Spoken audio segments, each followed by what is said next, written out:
देखें, जो तेल हम घरों में इस्तेमाल करते हैं खाने के लिए, खुर्दनी तेल या घी इस्तेमाल करते हैं, हम अपनी मुल्क की ज़रूरियात का सिर्फ और सिर्फ 13% जो तेल है वो मुल्क के अंदर पैदा करते हैं। चाहे वो कपास से तेल बने या वो सूरजमुखी से बने या वो कैनोला से बने, सिर्फ 13% जो तेल है वो हम खुद पैदा करते हैं। बाकी सारा का सारा जो तेल है वो बाहर से मंगवाया जाता है। बाहर से तेल जब मंगवाया जाता है तो हमारे ज़रा मुबादला जो है वो बाहर चला जाता है, डॉलर ऊपर नीचे होता है, फिर उसके बाद तेल की और घी की कीमतें जो हैं वो ऊपर नीचे हो जाती हैं। आजकल घी का रेट, तेल का रेट जो बढ़ रहा है, उसकी सारी की सारी वजह यह है कि हमारे जो काश्तकार हैं वो कैनोला काश्त नहीं करते, वो सूरजमुखी काश्त नहीं करते, उन्होंने कपास से पीछे हट गए। जब वो कपास से पीछे हटे, कैनोला काश्त करना छोड़ दिया, सूरजमुखी काश्त करना छोड़ दी, तो तेल और घी की कीमतें जो हैं वो बढ़ती गई। हमारा मुल्क का जो काश्तकार है, जो किसान है, वो मुल्क की खिदमत कर सकता है, वो मुल्क की सपोर्ट कर सकता है इस फसल को काश्त करके। अगर हम सूरजमुखी काश्त करते हैं, कैनोला काश्त करते हैं, तो ना सिर्फ हम मुल्क की खिदमत कर रहे होंगे, ना सिर्फ हम रेट को नीचे कर रहे होंगे घी तेल के, बल्कि शायद हम इबादत भी कर रहे होंगे। सूरजमुखी एक बहुत ही आम फसल है जिसके बारे में मलिक साहब ने पहले आपको बताया है। इसकी हमारा जो काश्तकार है उसका क्या रोल है, उसके बारे में थोड़ी सी बात कर लेंगे। काश्तकार जो है अगर अपनी पैदावार को बढ़ा ले तब रेट नीचे आ जाएगा। अगर सूरजमुखी की वो बेहतरीन पैदावार ले, काश्त करे और फिर बेहतरीन पैदावार ले, तो हम जो है सूरजमुखी जो घी का तेल का जो रेट है उसे कम करने में कामयाब हो सकते हैं। अब पैदावार किस तरीके से बढ़ाई जा सकती है, इसके 3-4 पॉइंट आप डिस्कस करूंगा मैं। सबसे पहली बात तो यह है कि सूरजमुखी की फसल अगर आपने काश्त की है तो 1 से 1.5 बोरी डीएपी, 1 बोरी पोटाश, 2 बोरी कैन गवारा, या अगर आप कैन गवारा इस्तेमाल नहीं कर सकते तो 1 से 1.5 बोरी यूरिया, इसके बगैर, और साथ में अमोनियम सल्फेट, इन खादों के बगैर आप कभी भी सूरजमुखी से एक अच्छी पैदावार नहीं ले सकते। शुरू से अगर हम थोड़ी सी बात करें तो 2 किलोग्राम बीज जो है वो काश्त किया जाता है इसका 1 एकड़ के अंदर। इसे आप खेलियों के ऊपर भी काश्त कर सकते हैं, बेड बना के भी काश्त कर सकते हैं, चोपा लगा के, इसे आप ड्रिल भी कर सकते हैं।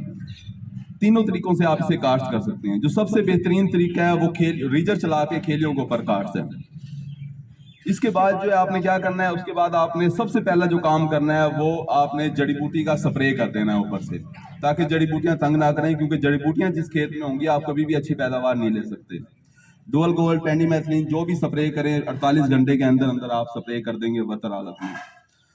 इसका वक्त की बात की जाए तो 10 फरवरी तक जो है हमारे दोदरा के अंदर आप सूरजमुखी काश्त कर सकते हैं। हमारा जो वक्त है तकरीबन इसी काश्त का वो 10 फरवरी तक बनता है, पूरे जनवरी का महीना और फरवरी के पहले 10 दिन।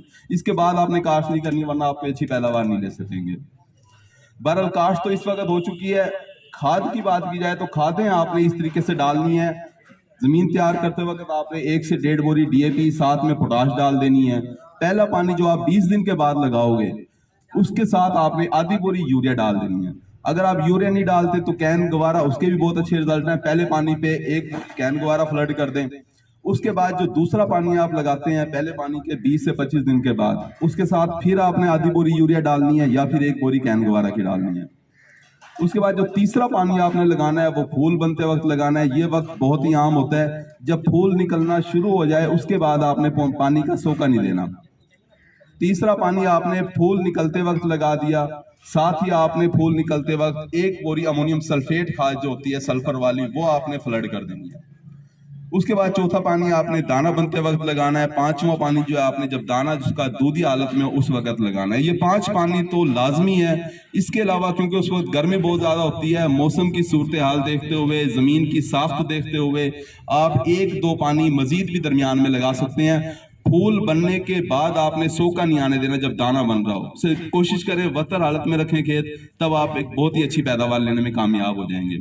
इसके अंदर जड़ी बूटियों का कंट्रोल जो है वो आपने शुरू के अंदर आपने जो चोबा लगाने के बाद आपने स्प्रे किया, एक उस तरीके से करेंगे। दूसरा, आप अगर आप उस वक्त नहीं स्प्रे कर सके तो पहला पानी लगाने से पहले या बाद में उस वक्त आपने गोडी करवा देनी है अपनी फसल की, तो इससे जड़ी बूटियां कंट्रोल हो जाएंगी। उसके बाद जब पौधा थोड़ा सा बड़ा होता है फिर जड़ी बूटियां तंग नहीं करती, उसके कोई मसला नहीं बनता।